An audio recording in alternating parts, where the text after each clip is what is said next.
Nuk e votoni raportin. Natyrisht jo. Nuk mund votojmë një shkelje të rëndë kushtetuese në ceremoninë e betimit të votave. Është e palogjikshme, është demokratike, është jo kushtetuese.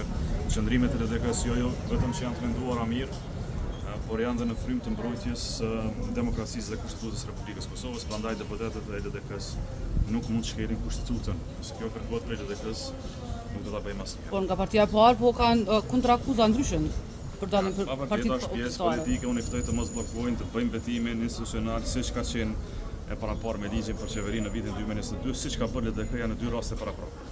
Në vitin 2017, qeveria udhëhequr prej LDK-s ka dhënë dorëheqje, ka bërë betim në 4 vite më parë. Ju do ta kujtoni këtë 4 vite më parë këtu në Kuvendin e Kosovës, kryeministri atëhershëm Oti, ministri i Shëndetësisë Zemaj nuk kishin ardhur në seancën konstitutive për të bërë betimin, shqetësoni i keni inqizimet, kanë ardhur në seancën pasuese pasi kanë dorëzuar detyrën. Kjo është rregull minimalisht demokratik, cilën LDK ka bërë edhe kur s'ka pas ligj.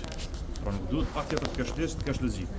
Logjika është e thjeshtë, s'mund të jesh edhe ministër edhe deputet.